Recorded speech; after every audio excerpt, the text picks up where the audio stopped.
Z5 ಇರುವಾಗ ನೀವು ನಿಮ್ಮ ನೆಚ್ಚಿನ ಶೋಗಳನ್ನ ಎಂದಿಗೂ ಮಿಸ್ ಮಾಡಿಕೊಳ್ಳುವುದಿಲ್ಲ. ಅದು ಸಂಪೂರ್ಣ ಉಚಿತವಾಗಿ.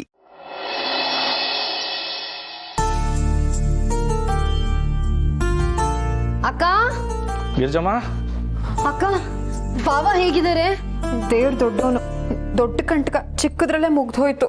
ಅದಕ್ಕೆ ಶಿವರಿಗೆ ಒಳ್ಳೇದಾಗಲಿ ಅಂದೇಳಿ ರಾಯರ ಮಠಕ್ಕೆ ಹೋಗಿ ಮಂತ್ರಾಕ್ಷತೆ ಮತ್ತು ಪ್ರಸಾದ ತಗೊಬಂದಿತ್ತು. ಕಾಶಿಯವ್ರೆ, ನೀವು ಕೊಟ್ಟಿದ್ದ ಗೀಸರು ಸರಿ ಇತ್ತು ತಾನೆ? ಎಂತ ಹೇಳ್ತಿದ್ರಿ ಗಿರ್ಜಮ್ಮ? ಅದು ತಗೊಂಡು 6 ತಿಂಗಳಾಯ್ತು ಅಷ್ಟೇ. ಇನ್ನೂ 4.5 ವರ್ಷ ವಾರಂಟಿ ಇತ್ತು. ನಿಮ್ಮ ತಂಗಿ ಕೊಟ್ಟು ಹಿಂಸೆಗೆ ಮತ್ತೆ ಹೊಸ ತಗೊಂಡದ್ದು. ಹೌದಾ?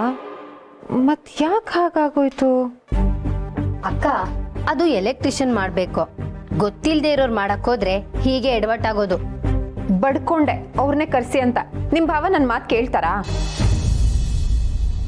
ಗಿರೇ ಅಯ್ಯಪ್ಪ, ಲೇಟ್ ಆಯ್ತು ಆಫೀಸ್. ಓ ಕೋರೆ ಕಾಶೆ ರೇ ಕಾಶೆ ಅವರೇ, ಕೊಡೋದು ಕೊಟ್ರಿ. ಕಂಡೀಷನಲ್ಲಿರೋ ಗೀಸರ್ ತಾನೇ ಕೊಡಬೇಕು. ಸದ್ಯ ನಾನು ಕಂಡೀಷನಲ್ಲಿ ಇದ್ದಿದ್ದಕ್ಕೆ ಸರಿ ಹೋಯ್ತು. ಇಲ್ಲಾಂದಿದ್ರೆ ಮನೇನೇ ಬ್ಲಾಸ್ಟ್ ಆಗ್ಬಿಟ್ಟಿರೋದು. ರೇ ಸುಮ್ಮನೆ ಅಂತ ಹೇಳಿ ಭಾವ ಬೇಜಾರು ಮಾಡ್ಕೋತಾರ.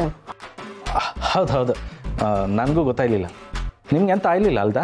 ನನಗ ನಿಮಗೆ ನನ್ನ ಬಗ್ಗೆ ಗೊತ್ತಿಲ್ಲ. ನಾವು ಚಿಕ್ಕ ವಯಸ್ಸಿಂದ ಬೆಳೆದಿರೋ ಟೈಪೇ ಬೇರೆ. ನಾನೊಂಥರ 304 ಸ್ಟೈನ್ಲೆಸ್ ಸ್ಟೀಲ್ ಇದ್ದಂಗೆ, 100 ನಿಂಬೆಗಳ ಶಕ್ತಿ. ಸ್ಟೀಲ್ಗೂ ನಿಂಬೆಗೂ ಏನ್ರಿ ಸಂಬಂಧ? ಸ್ಟೀಲ್ ಅಂಗಡಿ ಮುಂದೆನೂ ನಿಂಬೆಹಣ್ಣು ನೇತಾಕಿರ್ತಾರೆ. ಸ್ಟೀಲ್ಗೂ ನಿಂಬೆಹಣ್ಣಿಗೆ ಏನು ಸಂಬಂಧ ಅಂತ ಅಂಗಡಿ ಅವನ ಹತ್ರ ಕೇಳಿದ್ಯಾ? ಹಾಗೆ ಇಲ್ಲೂ ಕೇಳಬಾರ್ದು.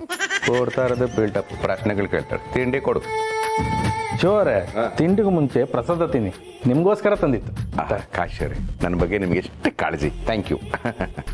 ಆಹಾ, ಕೊಬ್ಬರಿ ಮಿಠಾಯಿ ಎಷ್ಟು ಬೆಳ್ಳಗಿದೆ.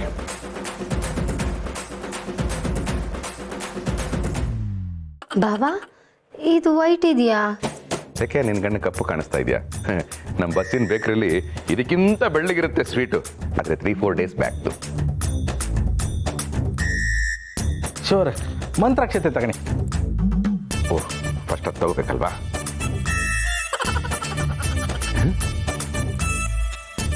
ರೀ ಕಾಶ್ ಅವರೇ, ವೈಟ್ ಅಕ್ಕಿ ಕಾಳು ತಂದು ಮಂತ್ರಾಕ್ಷತೆ ಅಂತ ಹೇಳ್ತೀರಲ್ರಿ?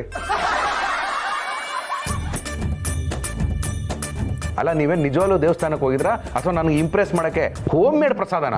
ರೀ ಏನ್ರಿ ಆಗಿದೆ ನಿಮ್ಗೆ? ಗೀಸರ್ ತಲೆ ಮೇಲೆ ಏನಾದ್ರು ಬಿತ್ತಾ? What nonsense are you talking? ಏನು ನಾನು ತಲೆ ಕೆಟ್ಟು ಮಾತಾಡ್ತಾ ಇದ್ದೀನಾ? ಹೇ, ಸಾಕು ಪ್ರ್ಯಾಂಕ್ ಮಾಡಿದ್ದು. Z5 ಆಪ್ ಡೌನ್ಲೋಡ್ ಮಾಡಿ ಎಲ್ಲಾ ಸಂಚಿಕೆಗಳನ್ನು ಸಂಪೂರ್ಣ ಉಚಿತವಾಗಿ ನೋಡಿ.